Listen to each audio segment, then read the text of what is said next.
हम कबूल हो। आज हम कलाम मुकद्दस में से जो सीखेंगे वो हमारा जो इन्वान है वो है बुत परस्ती के जो दुनिया के अंदर बुत परस्ती हो रही है, इसके तल्लक से आज हम कलाम मुकद्दस में से सीखेंगे। पहला हवाला हम पढ़ेंगे अहबार की किताब, उसका 26 नंबर बाब और उसकी पहली आयत पढ़ेंगे। लिखा है, तुम अपने लिए बुत ना बनाना और ना कोई तराशी हुई मूरत या लाट अपने लिए खड़ी करना, और ना अपने मुल्क में कोई शिवीदार पत्थर रखना कि उसे सजदा करो, इसलिए कि मैं खुदाबंद तुम्हारा खुदा हूँ। जब हम अहबार की किताब को पढ़ते हैं तो उसके 26 बाब की पहली आयत में ये बात लिखी हुई है, खुदा डायरेक्ट ही मना करता है कि तू अपने लिए बुत ना बनाना। आज हम जितने भी खुदा के फजल से वाला पढ़ेंगे उनके अंदर यही होगा कि तू अपने लिए बुत ना बनाना। और दूसरी बात ये होगी, वो डायरेक्ट ही खुदा कह रहा होगा, ना किसी नबी की बात करेंगे, ना किसी पैगंबर की बात करेंगे, ना शिगिर्द की बात करेंगे, ना किसी फरिश्ता की बात करेंगे, लेकिन डायरेक्ट ही खुदा कह रहा है। तो यहाँ पर भी यही बात लिखी हुई है जो हमने पढ़ा है, तू अपने लिए बुत ना बनाना और ना कोई तराशी हुई मूरत या लाट अपने लिए खड़ी करना, और ना अपने मुल्क में कोई शिबीदार पत्थर रखना कि उसे सजदा करो, इसलिए मैं खुदाबंद तुम्हारा खुदा हूँ। हमारा खुदा जिस पर हम ईमान और भरोसा रखते हैं वो डायरेक्ट ही मना करता है कि आपने बुतों की पूजा नहीं करनी और आपने बुत नहीं बनाना और नहीं उसको रखना। जब खुदा मना करता है फिर मैं और आप कौन है बुत बनाए या उनको सजदा करें, या हम लोगों को बुतों को सजदा करने के लिए उनको मजबूर करें। ना बुत बनाना और ना कोई तराशी हुई मूरत या लाट अपने लिए खड़ी करना, कोई तराशी हुई मूर्त भी नहीं बनाना और अपने लिए किसी किस्म की कोई लाट भी खड़ी ना करना। और आगे लिखा है, अपने मुल्क में कोई शिबीदार यानी कि किसी किस्म की सूरत या किसी और चीज को बनाकर पत्थर रखना और ना उसे सजदा करना। मैं कई दफा सोचता हूँ ये जो यहाँ पर लाट की बात है ना अपने लिए लाट खड़ी करना, लेकिन मैं कई दफा जब बाइबल को पढ़ता हूँ, बाइबल के अंदर लिखा हुआ है कि जब खुदा बनी इसराइल को फराऊन की गुलामी से लेकर आ रहा था, तो लिखा है वहां पर जब वो उनको लेकर आ रहा था तो लिखा है कि खुदा रात को उनके आगे आगे आग में चलता था। इसका मतलब ये है लोगों ने वहां से असर ले लिया, हालांकि ये खुदा का हुक्म नहीं है। इसीलिए खुदा मना करता है कि जो लोग इस बात पर एग्री ना हो जाएं कि मैं रात को आग में चलता था, लोग अपने लिए कुछ लाट खड़ी कर लेंगे, इसके अंदर खुदा है। और बहुत से लोगों ने हम देखा भी है को जो आग की पूजा करते हैं, लगता है कि उन्होंने यहाँ से किसी किस्म का कोई हवाला लिया है जिसकी वजह से वो अपने लिए ऐसा काम करते हैं। बता देना चाहता हूँ, खुदा वासिया तौर पर साफ तौर पर इस बात से मना करता है कि तुमने बुत परस्ती यानी कि बुतों की पूजा बुत ना बनाना। कहता आपने ऐसा कोई काम नहीं करना, सिर्फ मैं ही आपका खुदाबंद खुदा हूँ, मेरे सिवा और कोई मबूद नहीं है और कोई खुदा नहीं है। लेकिन अगर दुनिया ऐसा करती है तो इसका मतलब ये है परेशानी है, मसला है। खुदा ऐसे लोगों को फिर पसंद करने के लिए तैयार नहीं है, क्योंकि वो वासिया तौर पर इस बात से मना करता है, शिबीदार पत्थर से भी मना करता है, उनको सजदा करने से भी मना करता है और उनको बनाने से भी मना करता है। जब हमारा खुदा मना करता है तो हमने फिर लोगों की बात नहीं माननी, बल्कि हमने खुदाबंद अपने खुदा की फर्मा बरदारी करना बहुत जरूरी है। दूसरा हवाला जरा देखते हैं, सलातीन की पहली किताब निकालने जिनके पास है और उसका 14वां बाब, सलातीन की दूसरी किताब उसका 14वां बाब और 14वें बाब की हम कलाम मुकद्दस में से 9 और 10 आयत पढ़ेंगे। लिखा है, पर तू उन सबों से जो तुझसे पहले हुए ज्यादा बदी की, और चाकर अपने लिए और मबूद और डाले हुए बुत बनाए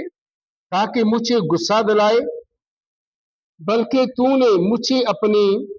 पीठ के पीछे फेंक दिया। 10वीं आयत, इसलिए देख मैं जुर्वाम के घराने पर बला नाज़िल करूंगा और जुर्वाम की नस्ल के हर एक लड़के को, यानी हर एक को जो इसराइल में बंद है, और उसको जो आजाद आजाद छूटा हुआ है काट डालूंगा, और जुर्बान के घराने की सफाई कर दूंगा जैसे कोई गोबर की सफाई करता हो, जब तक वो सब दूर ना हो जाए। यहाँ पर कलाम मुकद्दस में खुदा ने बड़ी सख्ती के साथ ये बात कही है कि जो पहले बादशाह इसराइल के अंदर हुए, कहता तूने उनसे ज्यादा बदी की है, तूने उनसे ज्यादा मबूद बनाए हैं, तूने उनसे ज्यादा खुदा बनाए हैं। अब मैं आपके साथ क्या करूंगा, लिखा है, और तूने उन सबों से जो उससे पहले हुए ज्यादा बदी की, और चाकर अपने लिए और मबूद और ढाले हुए बुत बनाए ताकि मुझे क्या करे, गुस्सा दिलाए। इसका मतलब ये है कि जब हम किसी किस्म का कोई बुत बनाते हैं या कोई शिबीदार सूरत बनाते हैं, इसका मतलब ये है कि खुदा को हम गुस्सा दिलाते हैं और खुदा का कहर भड़कता है, और खुदा अपने कहर में फिर बर्बादी भी करता है। हम आगे पढ़कर देखेंगे कि फिर खुदा क्या कहता है, कहता तुम मुझे क्या करते हो, ये बनाकर क्या करते हो, तो मुझे गुस्सा गुस्सा दिलाते हो। और आगे लिखा है, मुझे अपनी पीठ के पीछे फेंक देते हो, यानी कि आप आगे निकल जाते हो, बुतों की पूजा करने शुरू कर देते हो, मुझे गुस्सा दिलाते हो, शिबीदार सूरत बनाते हो, और मुझे आप अपनी पीठ के पीछे क्या कर देते हो, फेंक देते हो। इसका मतलब ये है खुदा पीछे और हम आगे, और खुदा को हमने पीछे छोड़ दिया, हम आगे निकल गए, हमने और मबूद अपने लिए बना लिए और उनको पुकारना शुरू कर दिया और उनको सजदा करना शुरू कर दिया और कहना शुरू कर दिया कि यही हमारे खुदा हैं और यही हमारे मबूद हैं, हम इनकी इबादत करेंगे, हम इनके पीछे पीछे चलेंगे, यही हमारे खुदा हैं और यही हमारे मबूद हैं जिनकी हमने इबादत और हमने परस्तिश करनी है। आगे लिखा है, उसके बाद ये बात लिखी हुई है कि मैं क्या करूंगा, पीछे फेंका, इसलिए देख मैंने जुर्बाम के घराने पर बला नाज़िल करूंगा और जुर्बाम की नस्ल के हर एक लड़के को, यानी हर एक को जो इसराइल में बंद है और उसको जो आजाद छूटा हुआ है, मैं उनको क्या करूंगा, काट डालूंगा। इसका मतलब ये है खुदा इस बात को बर्दाश्त करने के लिए बिल्कुल तैयार नहीं है। कहते इसने ऐसा किया है, मुझे पीठ के पीछे फेंक दिया है, इसने अपने लिए ढाले हुए बुत बनाए हैं, डाले हुए मबूद बनाए हैं, लेकिन अब मैं क्या करूंगा, इसने मुझे गुस्सा दिलाया है। 10वीं आयत में कहता है, इसलिए देख मैं जुर्बाम के घराने पर क्या करूंगा, बला नाज़िल, जिनकी बीमारियां, कमजोरियां, मसले, बदरूहे, हम बला के दो मतलब हम निकाल सकते हैं, हम बला का मतलब बदरूहे भी निकाल सकते हैं, हम बला का मतलब मुसीबतें, परेशानियां और बीमारियां भी हम निकाल सकते हैं, क्योंकि लिखा है, हम कई दफा अपनी जुबान में कहते हैं जी, और जी फलां शख्स नु बलावा चिमड़ गया, फलां शख्स के घर बला आ गई, फलां शख्स नु बदरूआ ने फड़ लिया, यानी कि इस किस्म की हम बातें करते हैं, हम इसको बीमारी में, कमजोरी में, बदरूहों में भी शामिल करते हैं। खुदा कहता है कि उसके साथ ऐसा होगा, मैं उसके साथ ऐसा करूंगा और उसके साथ ये मुसीबतें होगी। तो आगे लिखा है कि मैं उस पर बला नाज़िल करूंगा और जुर्बाम की नस्ल के हर एक लड़के को, यानी हर एक को जो इसराइल में बंद है और उसको जो आजाद छूटा हुआ है, क्या करूंगा, काट डालूंगा। एक आधे की बात नहीं हो रही कि मैं एक आधे के साथ ऐसा करूंगा या एक आधे लड़के को मैं काट कर उनको सजा दूंगा, बल्कि लिखा है जो आजाद है उसको भी, और जो आजाद नहीं बंद है उसको भी क्या करूंगा, मैं उसे काट डालूंगा। इसका मतलब ये है कि खुदा इस गुनाह की सबब से इंसान के टुकड़े टुकड़े करवा देना चाहता है, लेकिन हम तो बड़ी खुशी के साथ, बड़े अपने ध्यान के साथ, बड़ी सोच के साथ, बड़े ख्यालात के साथ हम ये काम करने के लिए तैयार हो जाते हैं। फिर हम मुख्तलिफ नाम देते हैं, मुख्तलिफ नामों की वजह से हम ये कहते हैं कि शायद ये भी दुरुस्त है, शायद ये भी दुरुस्त है, शायद ये भी दुरुस्त है, लेकिन इसका मतलब ये है काम इल्मी है हमारे